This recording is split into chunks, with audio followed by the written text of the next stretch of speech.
Beloved souls, take a deep breath. Feel the rise and fall of your chest. Let the rhythm of your own breath remind you that you are alive, guided, and protected. As you rest here in this moment, I want you to imagine yourself walking through a quiet forest.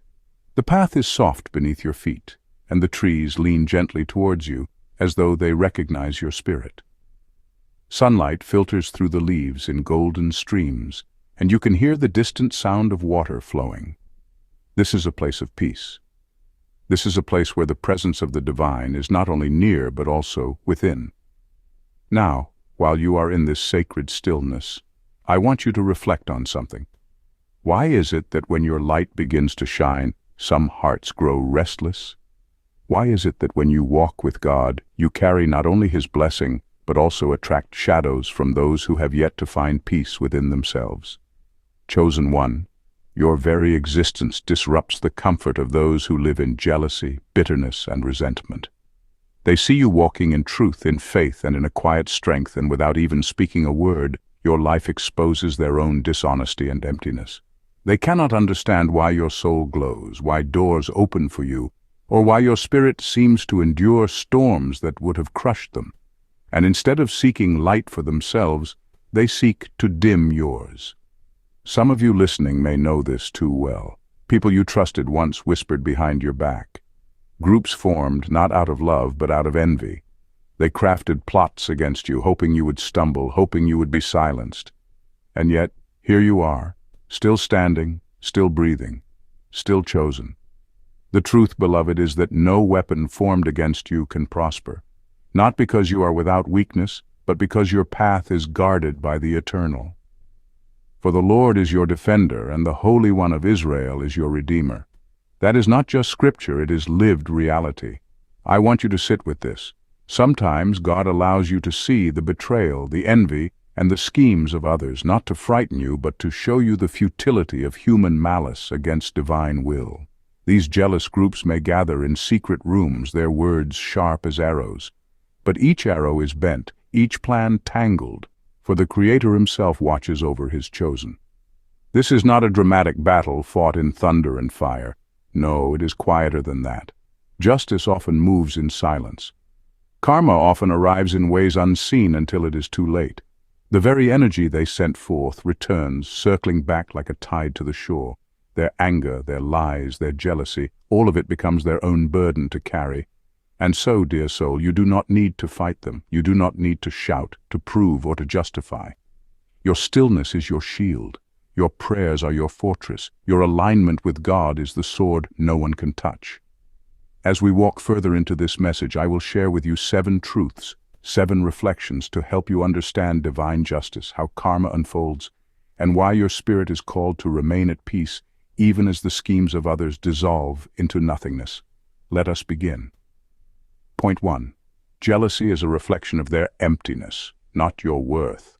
When others gather against you, remember this truth. Rarely do people unite against something that has no power, no influence, or no presence. They gather against you not because you are weak, but because you embody something they desperately wish they had. The attacks, the whispers, the sideways glances, and the schemes behind closed doors, these are not signs of your failure, but confirmations of your significance. Chosen ones, your very existence disrupts the comfort of those who live in shadows. They sense that your spirit carries a force that cannot be bought, copied, or fabricated. And when jealousy rises, it isn't just envy of what you own, but of who you are. History is full of this pattern. Think of Joseph in the Bible, adorned with a coat of many colors. His brothers didn't despise him because of the fabric itself. It was because that coat represented favor, vision, and destiny. They envied the light upon his life, the dream that he carried, and the future they couldn't control.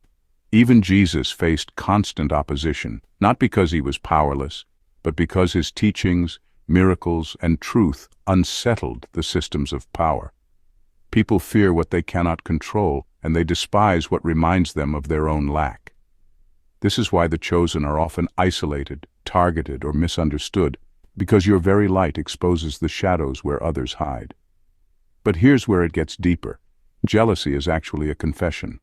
When people envy you, they are inadvertently admitting their own voids.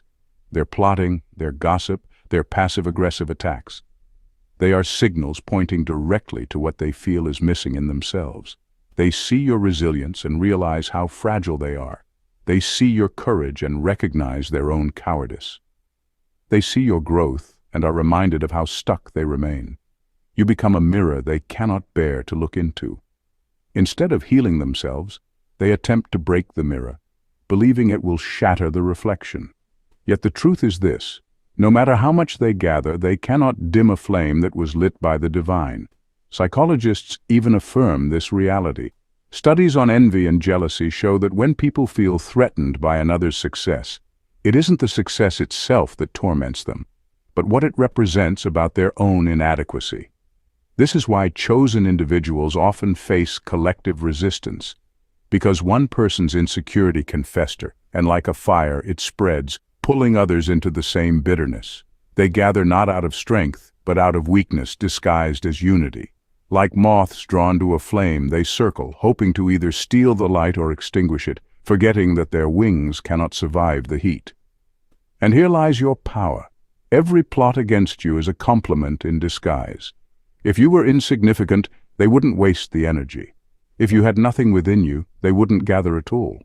Light doesn't provoke darkness unless it's powerful enough to pierce it. So when you see opposition rising, don't let it discourage you. Let it affirm you. Remember, a diamond attracts far more attention than a stone lying in the dust. And attention isn't always applause. Sometimes it's envy, sometimes it's criticism, and sometimes it's outright hostility. But even in that, it proves the diamond shines. Chosen one. Your journey is not about avoiding the jealousy of others, it's about learning to keep shining in spite of it. The attacks aren't meant to stop you, they are meant to distract you. Do not hand over your crown to those who never earned it. Their schemes, no matter how loud or clever, are powerless compared to the destiny written over your life. The truth is, you don't need to fight every battle with words or energy. Your greatest defense is to keep walking in your calling, because nothing frustrates the envious more than watching you rise when they swore you would fall. So hold this close. Their gathering proves your greatness, their jealousy exposes their lack, and their plotting reveals their fear. You are not the problem. They are simply unsettled by the light you refuse to hide. Keep shining, chosen one, for the very reason they rise against you is the very reason you cannot be defeated. Point 2. Energy sent out must return. The universe, under God's order, is built on balance, an eternal symmetry that ensures nothing moves without eventually returning to its source. Hatred, malice, envy, or ill intentions are never a straight line. They are a boomerang. Every thought we release, every word we speak, and every emotion we feed into the atmosphere is alive with energy. Science has long affirmed that energy cannot be destroyed, only transferred, and this truth resonates deeply with the spiritual law of sowing and reaping. When someone harbors bitterness against you, when they secretly pray for your downfall, or when they plot against your peace, they believe they are sending it in your direction alone. But the divine order of God ensures that what they hurl outward must complete its journey back home to them. This is not revenge, nor is it karma in the worldly sense. It is divine law, woven into creation itself. Think about the laws of physics for a moment. Newton famously stated, "For every action, there is an equal and opposite reaction." The universe abides by this principle, but on a higher spiritual plane. If someone casts out hatred, it cannot vanish into nothingness. It must return, multiplied, shaped by the very darkness of their intent. What they wished for you becomes the very snare they step into. Scripture echoes this truth in Galatians 6:7. Do not be deceived. God cannot be mocked. A man reaps what he sows. The energy they sowed in secret is the harvest they cannot escape. Chosen ones, many of you have felt the sting of betrayal, the weight of envy, or the sharp darts of gossip. You may have wondered why people who barely know you seem to despise you, or why those you've loved with pure intentions suddenly turn cold. It is because your light provokes their shadows. But here is what you must remember. You do not need to retaliate. You do not need to soil your hands with the same venom they spit. Your only task is to stay aligned with God's will, to keep your spirit clean and to walk in truth. For while they are busy weaving webs of malice, Divine law is already at work, ensuring the strands tighten around them. The fascinating part is that modern psychology even supports this spiritual principle. Studies show that harboring hatred or resentment activates stress responses in the body, raising cortisol levels, damaging the immune system, and even impairing brain function. In other words, the very act of holding on to hatred is self-destructive. So when they curse you, they unknowingly curse themselves. When they lie about you, the vibration of deception corrodes their own soul. When they celebrate at the thought of your downfall, their joy is short-lived, because they have built their happiness on sinking sand. What makes this divine law so captivating is its perfect timing. The return of their intentions does not always happen instantly. Sometimes it lingers, hidden, as though the universe is silent. But like seeds in the soil, energy grows in the dark until the season comes for it to bloom. And when it blooms, it is unmistakable. Those who once mocked you find themselves humbled. Those who prayed against you discover their own prayers circling back with force. And those who underestimated you suddenly see you rising, not because you fought them, but because God's order lifted you above them. Chosen ones, this is why your greatest weapon is not vengeance, but endurance. Every time you choose silence over spite, peace over panic, and forgiveness over fury, you align yourself more deeply with divine favor. You step back and allow the law to work in your favor. Hatred cannot travel one way. What was aimed at your spirit becomes their mirror. They cannot escape the reflection of their own intentions, and you cannot be denied the protection of God's law. So stand tall, remain unshaken, and trust this eternal truth. The energy they send will always find its way back home. Point 3. Silence is your greatest defense. Chosen one. Let's talk about something that will truly shift the way you see yourself and how you deal with the chaos of others. Silence. Now, silence is not weakness, it's not ignorance, and it's certainly not passivity. Silence is strategy. You do not need to confront every scheme, every whisper, every plot set against you. In fact, most of the time it is your quietness that disarms those who seek to trap you.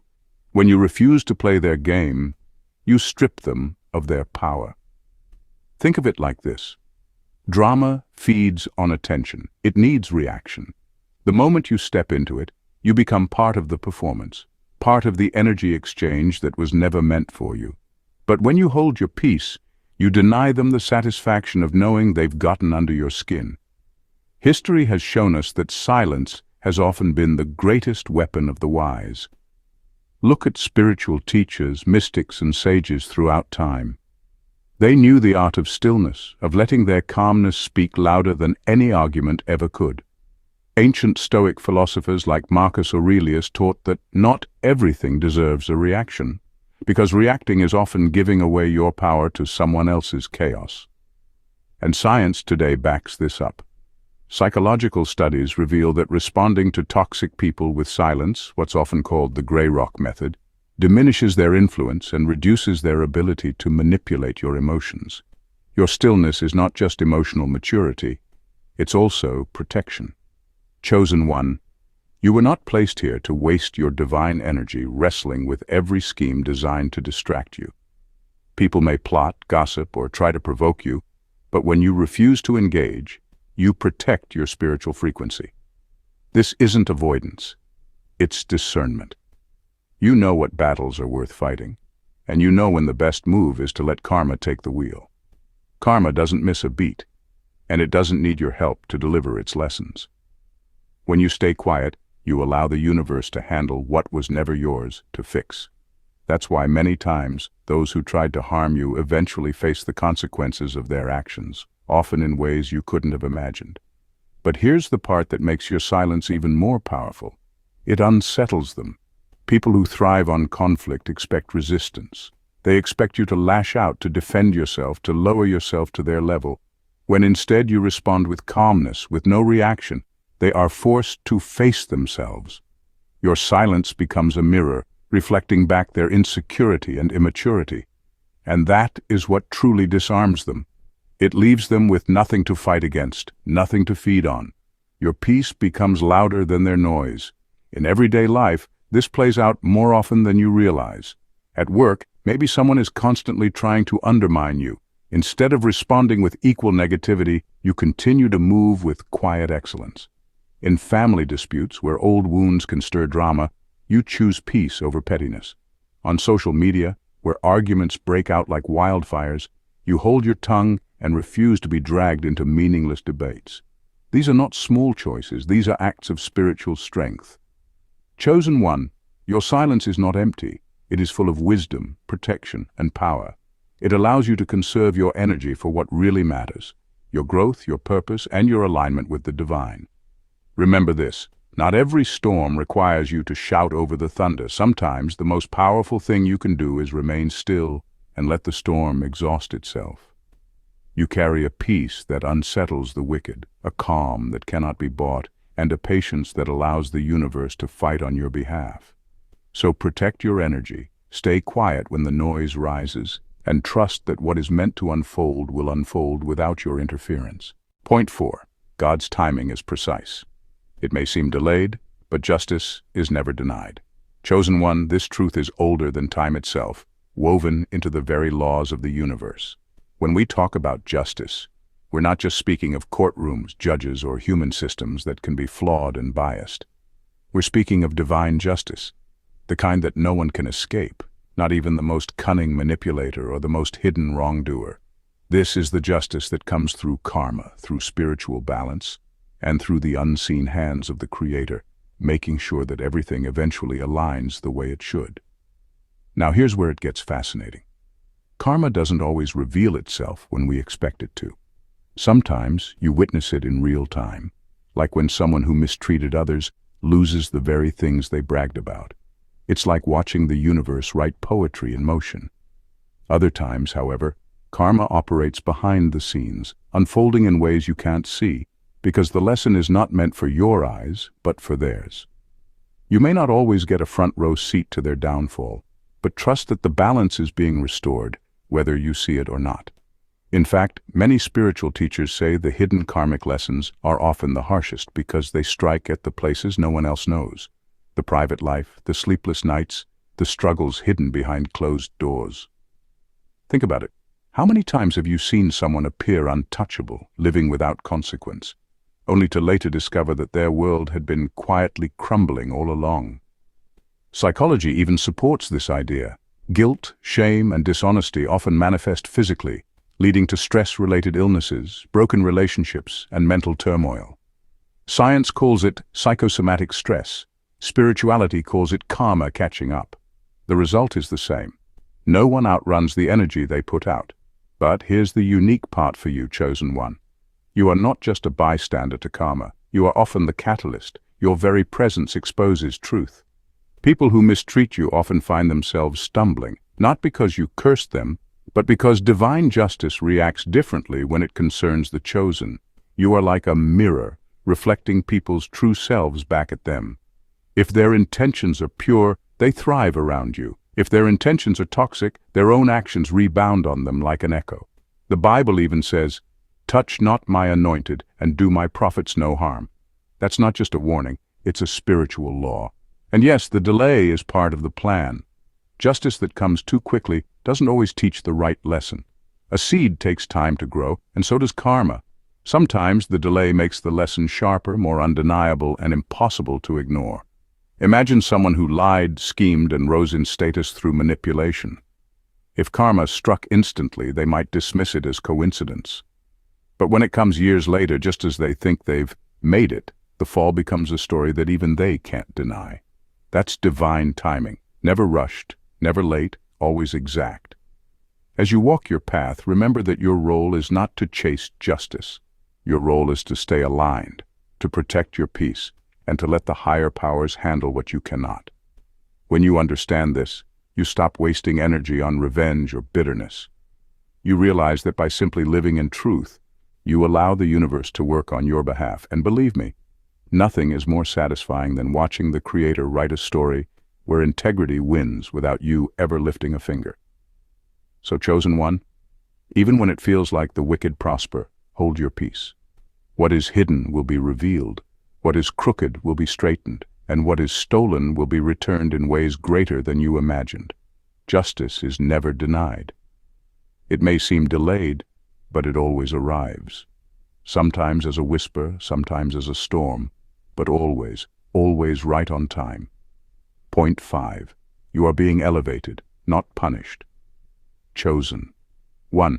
Here's something you need to let sink deep into your spirit. The very wounds that felt like they would break you were never meant to destroy you. They were meant to shape you. Every betrayal, every false word, every season of being overlooked was not a detour, but a chiseling away of what could not go with you into your higher calling. Think about it like this. An uncut stone doesn't sparkle. It takes heat, pressure, and precision to carve out the brilliance within. Your pain has been that process. Those who thought they were burying you didn't realize they were planting you. And the soil of your suffering is now feeding the roots of your destiny. From a psychological standpoint, there's even a name for this transformation: post-traumatic growth. Researchers have found that trauma doesn't just wound, it can actually rewire you to become stronger, wiser, and more compassionate. Unlike simple resilience, which is just bouncing back, post-traumatic growth means you emerge as someone entirely new, someone capable of deeper love, sharper discernment, and unshakable faith. Chosen ones embody this naturally.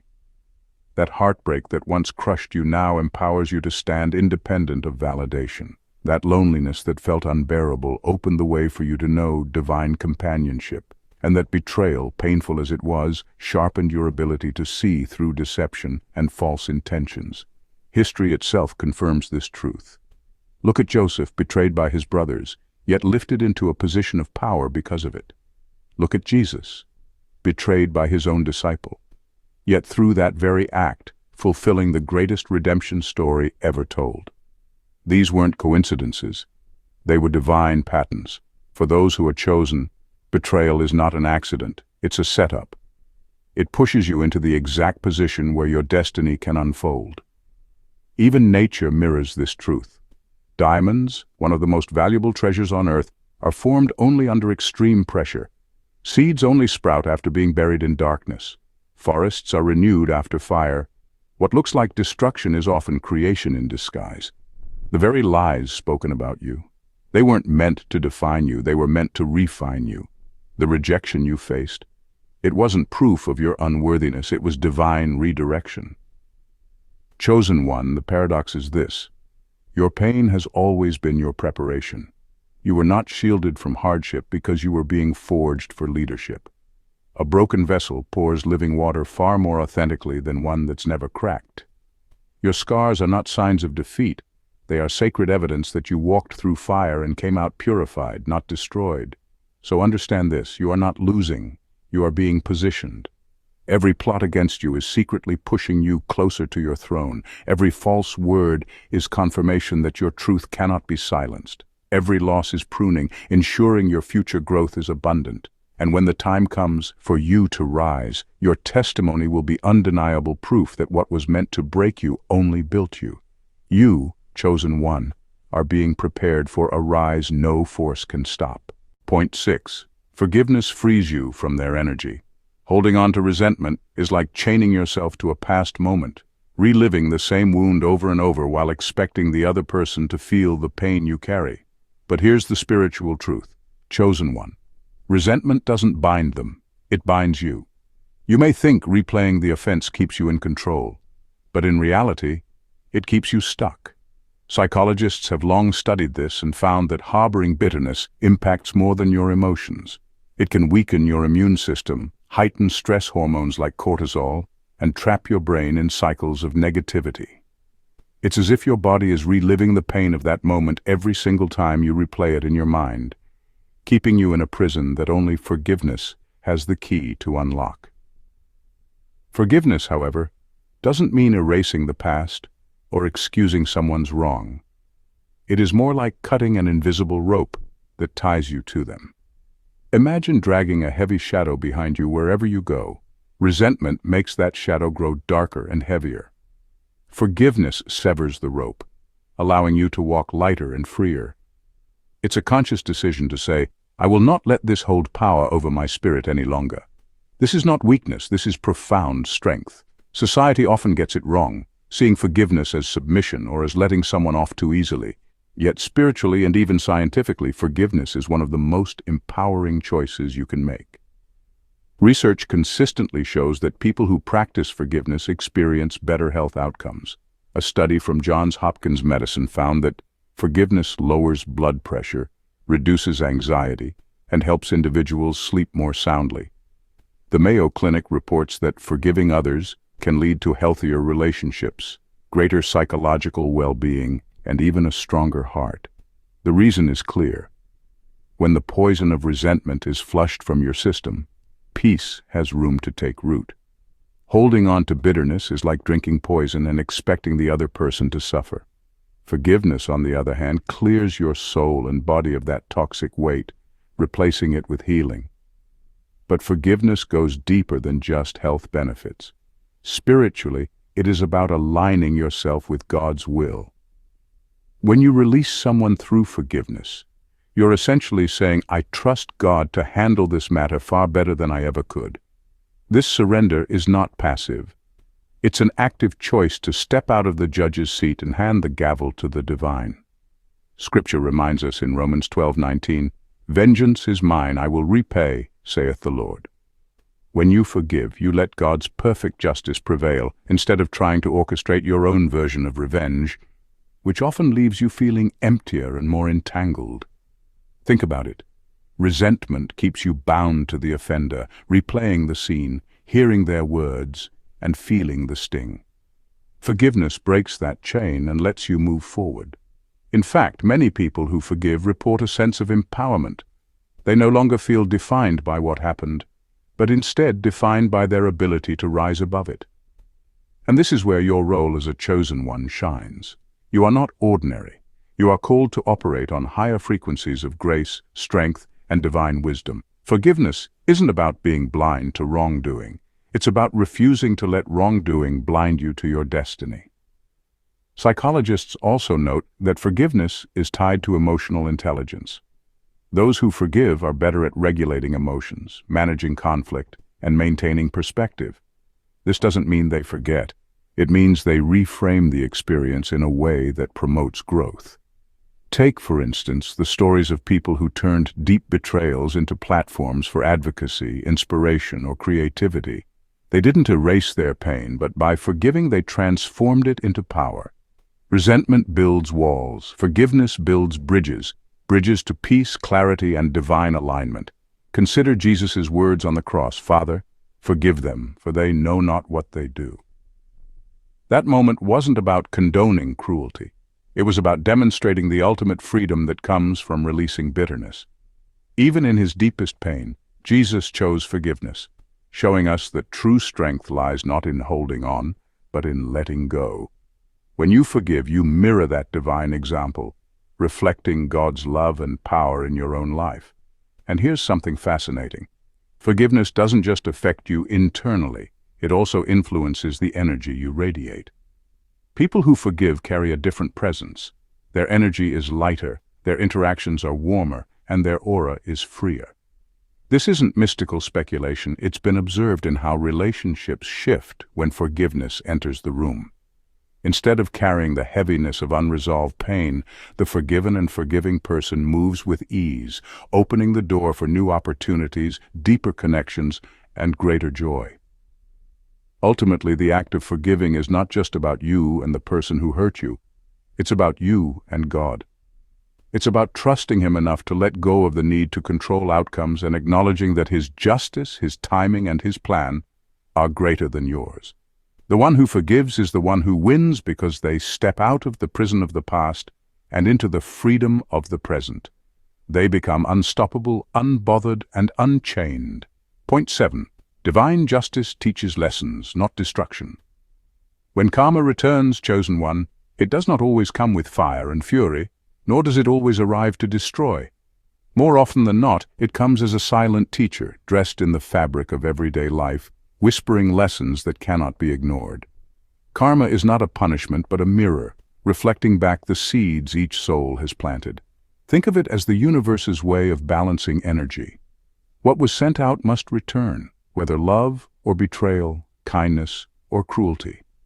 And when it circles back, it doesn't always target the body. Sometimes it speaks directly to the soul, awakening a deep understanding that no lecture or sermon could ever give. You, chosen one, are not meant to interfere in that process. This is where your role requires divine discipline. The temptation to step in to shield someone from their own harvest may be strong, especially when their suffering feels heavy. But God is the ultimate teacher, and the very consequences they face are tailored to awaken what words alone could never stir. Imagine a student refusing to take a test. They may avoid discomfort in the moment, but without it, they'll never know what they've truly learned. Karma, in the same way, delivers the exam of life, hard, precise, but always fair. History, philosophy, and even modern psychology recognize this cycle. In Buddhism, karma is the chain of cause and effect, teaching that every thought and action ripples across lifetimes. In Christianity, Galatians reminds us, a man reaps what he sows. Even in science, Newton's third law echoes the same principle. For every action, there is an equal and opposite reaction. The lesson is universal. And so, chosen one, when you witness karma at work, understand it is not cruelty but correction. Your task is to step aside, remain rooted in faith, and trust that God's justice, though sometimes delayed, is always precise, purposeful, and transformative. So, beloved soul, if you feel the sting of betrayal, if whispers and hidden plots have formed against you, do not let fear consume you. Sit still, breathe deeply, and remember. The path you walk is still steady beneath your feet, and the sun still filters through the trees above. The presence of God has not abandoned you, for His word declares in Hebrews 13:5, I will never leave you nor forsake you. This truth is the anchor for your spirit when the winds of treachery blow. What others devise in the shadows inevitably returns upon them in the light. For Galatians 6:7 reminds us that whatever a man sows, that shall he also reap. History and Scripture are filled with examples of God overturning wicked plans. Joseph's brothers sold him into slavery, yet God used it to place him in a position of power that saved nations. Daniel was thrown into the lion's den, but it was his accusers who ultimately perished by their own schemes. These stories are not just ancient tales, they are timeless reminders that what was intended for harm, God can transform into a testimony of victory. As you walk forward, carry this assurance. No matter how many gather against you, their numbers pale beside the one who walks with you. His strength eclipses every adversary. So rest, rise, and move with peace in your heart, for God's justice is never delayed. Peace be with you.